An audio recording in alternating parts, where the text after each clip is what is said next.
Welcome back, Claire. Well, hi there. Did you guys miss us? Everybody was beating down my Facebook like, where did Norman Claire Yeah, go? my server shut down from all the messages that came in. So Hello, and welcome back to Between Several Lamps. among several lamps. Among several lamps, where your good buddies, Norm and Claire, start to kind of deconstruct and pick apart pain science, which is kind of what we're focusing on. I would imagine that you and I could talk about lots of different things, but specifically, we've been kind of focusing on pain and trying to take a very complicated neuroscience concept and make it easier to stomach, palate, understand for people who don't have a background in healthcare or neuroscience. But even more importantly is the more we understand something like pain or something more complicated, the less threat it has in our life, and the better we can cope with it, the better we can treat it. And so I've got lots of questions. Okay. I'm going to hold the questions Okay. because you said something earlier before the camera was on that was really exciting about Yes. today. You wanted to talk about how tissue damage doesn't equal pain? Yes. So when we kind of break down the neuroscience of pain for patients to understand or for a layperson to understand, there's these different key concepts. And the number one key concept that I like to go to, at least with the fact that we've kind of provided a little background of nervous system regulation, is this idea that pain, while it is while it has some facets in what's happening in the tissue, pain does not equal tissue damage. So what that looks like is that regardless of what's happening in your tissue, your pain experience, what you're feeling and what you're sensing, is generated by your nervous system. Is not generated by, I know, it's not fair. It doesn't seem fair, but the beauty of something like this, and for people to understand this concept, is that it gives us a little bit better, some better tools to manage from a more holistic approach. I want to marinate in what you just said. That's right. Okay. So I'm gonna say it back. You tell me if I heard it right. Okay. That our experience of pain, the origin of it, may not necessarily be in tissue damage, but is primarily generated by our brain and nervous system? Yes. So this whole idea that in the medical model, this phrase being tossed around of it's all in your head, is not wrong. It's not, I mean, it's not wrong, because in all honesty, your nervous system, your brain, your nervous system has to be operating full throttle to take in what's happening in the periphery and report accurately. Like, we assume that our brain and nervous system is going to accurately reflect what's happening in the tissue, and that's why. So it's not always off that what I'm feeling is very related to the tissue. But if my nervous system and my brain is not working well, then it doesn't matter, right? And so, like, the perfect example of this, and I'll say this from two different ends of the spectrum, right? So on one end of the spectrum, I have this book with me, and it's just the most beautiful book. It's called The Gift of Pain, and it's written by this guy, Dr. Paul Brand, who was the head orthopedic surgeon at the Leprosarium in Carville. So his whole existence has been immersion in leprosy, right? And the reason that leprosy is so disfiguring, right, and so scary to people, is because these people, their nervous systems lose the ability to accurately report what's happening in the tissue. So these people tend to lose digits, extremities, nose, ears, toes, feet, because our ability as someone whose nervous system is working well and robustly to step on a rock or attack or touch a hot flame, and that reports, oh gosh, that's dangerous, right? Yeah. And do something about it. Get the rock out of your shoe, get the tack out of your foot, you know, whatever it is. They lose that. So what ends up happening is they are unaware of their experience with threatening sensory input, right? So much so that they can go with a piece of glass in their foot, in their shoe all day long, not know it until there is a lot of damage done, right? And even to that point, right, still, even if they're looked down and see, whoa, that's a lot of blood, or my ankle is hanging, you know, my foot is hanging by a thread, there's still no experience of pain. So on that way end of the spectrum, you have some diseases. So there's a disease called congenital insensitivity to pain, and these are the kids that cannot feel pain, and they are a pure danger to themselves. I mean, you know, and that's a very rare condition, sure. But that exists, right? Another example, you know, in a lesser significant than leprosy or that would be like diabetic neuropathies, where people with diabetes and they lose sensation in their foot, they're no longer getting an accurate feedback loop of what's happening in the foot. Okay, so if we lose the signal, we lose the pain. Yes. And so the signal can be interrupted for any number of reasons. Right. Or, I'm curious, can the signal be heightened for any number of reasons? Yes. So the opposite end of the spectrum would be what we in like the pain science world and in treating patients with chronic severe pain and chronic severe pain conditions, the other can happen where your nervous system decides that it needs to go above and beyond to protect you, and now the reporting is inaccurate, but on the way far end of the other side of the spectrum, where there could be no tissue damage whatsoever, and there is a constant threat, a constant report of danger, pain, to alarm you to make some sort of adjustment, right? Okay. And so that sucks, right? The ends of those spectrums are a really complicated existence. Right. Both are threatening to someone's livelihood, right, in different ways. Right. And we can even argue that, you know, adding to that, another example we use about sort of the complexity of pain and our pain experience is like a soldier at war, right? Where you hear stories about someone having, you know, stepping on a bomb, having a limb blown off, and not even realizing it until they get to safety of base, right? So then that kind of brings in this idea of the nervous system, that the number one goal is safety and survival. That's right? And so if a nervous system can recognize that, for the most part, safety and survival means if I step on a tack, I should tell this person there's something in your foot. Take the tack out of your foot, yeah. Right, but in an environment where there's a bigger safety and survival threat at play, you need to get to base, right? You need to get to your safe base, and then we're flooded with the implications. Isn't it so wild? I know, I have chills. So like, I want to hijack for just 3 minutes. Sure. Like, if we take this understanding of our nervous system prioritizing the threat. Right. So it's almost like there's numerous threats, and we want to establish safety in response to the greatest threat. So we're not going to worry about the tack in our foot. Sure.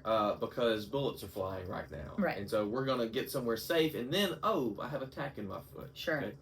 Or my leg is blown off. Or my leg is blown off, right? Yeah. So if we think about this, like emotionally, socially, relationally, then in an environment where there is, let's say, a lot of comfort or a lot of affluence, a lot of resources, where there's a high degree of safety from a neurological point of view, Sure. then infractions in the environment that are maybe in other situations lower. So like, Yeah. Let's say someone forgot about a lunch meeting that I was going to have. Okay. Right.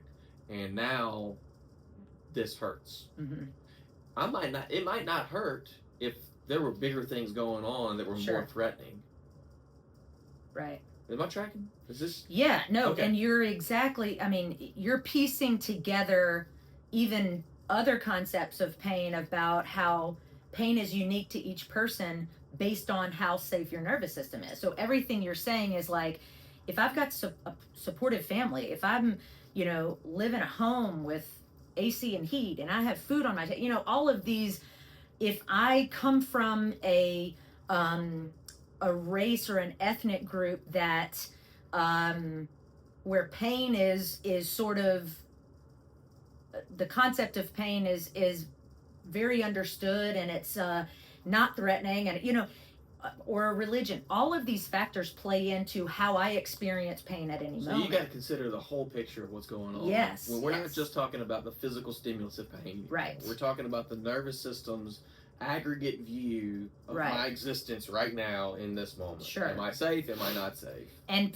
things feel much worse. I'd always say, if I always use the example, not that I'm having lots of arguments with my spouse, but if I stub my toe in general, that sucks, right? I hit it, but if I do it in the midst of like an argument, and then I hit, like, it hurts that much more, Oh, right? Because now I'm like, yeah, it's salting the wound, That's right? right. And that's a perfect example of how our nervous system grows in certain ways and is more threatened in certain ways. So you've heard the term, it sticks out like a sore thumb, right? That's right. When your thumb, you got an ingrown something, your thumb is sore, you're gonna hit it on everything. That's right. Chances are you're hitting your thumb lots of the time. When it's not But sore. Exactly. But in this moment, your nervous system around the thumb has grown significantly, right? The thumb imprint on my like sensory body is big right now because it's like it hurts. You need to be taking care of it, and now I keep hitting it on everything. So it's that, but also even like when you look at concepts like leprosy, or where those are even just a deficit in the true physical nervous system, right? So we can have deficits in our physiological nervous system. That's right. And then we can also have complications in our mental and emotional nervous system. Yeah.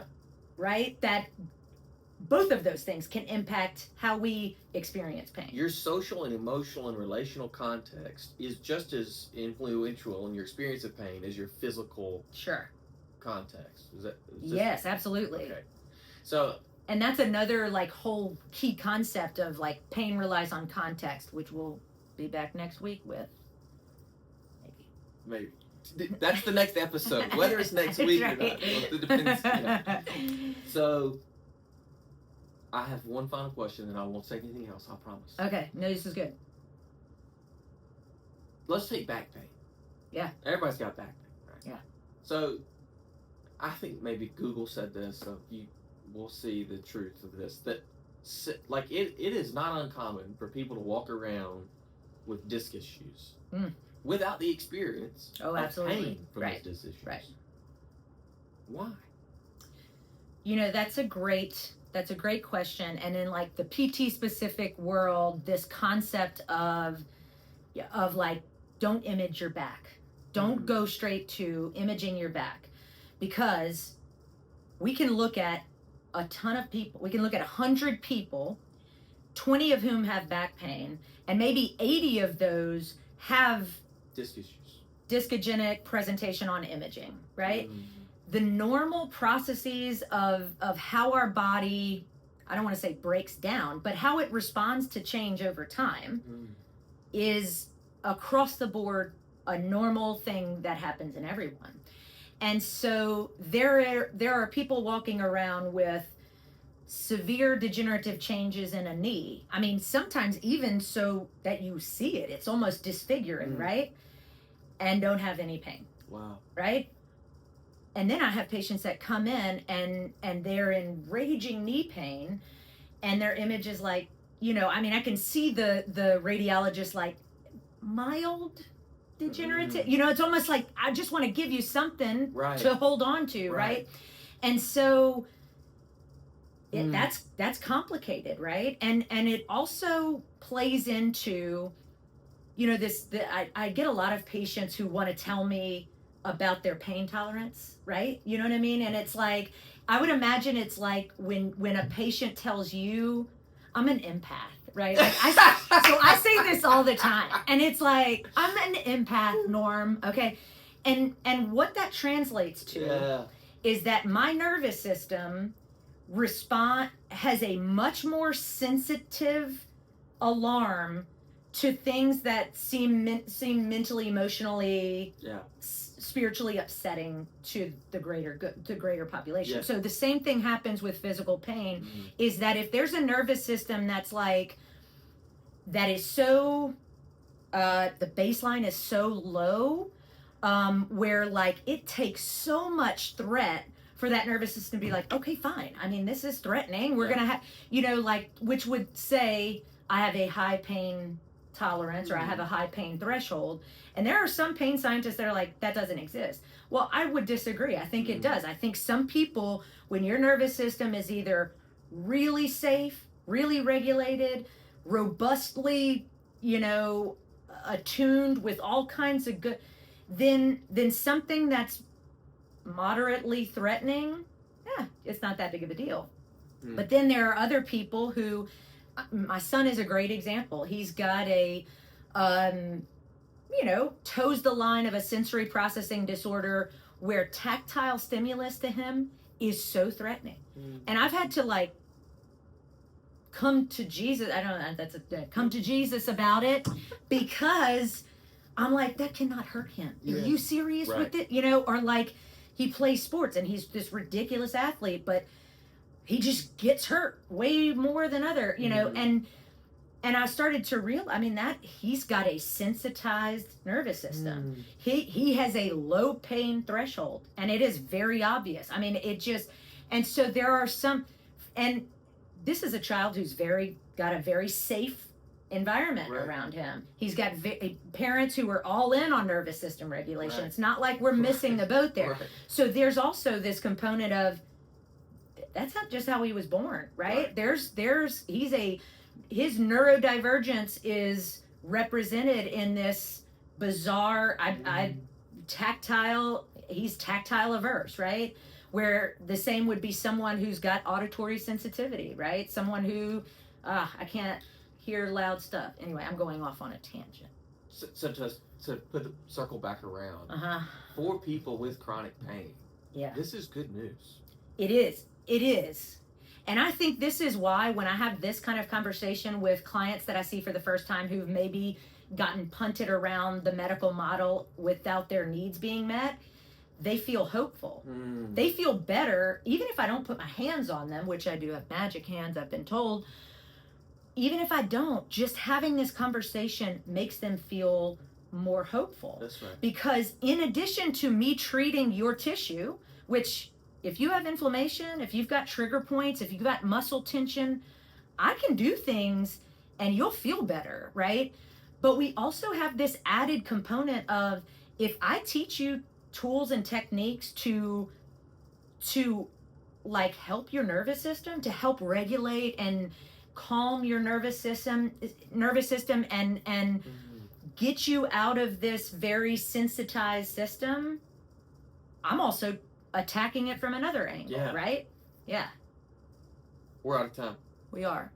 Guys, this was fun. Yeah.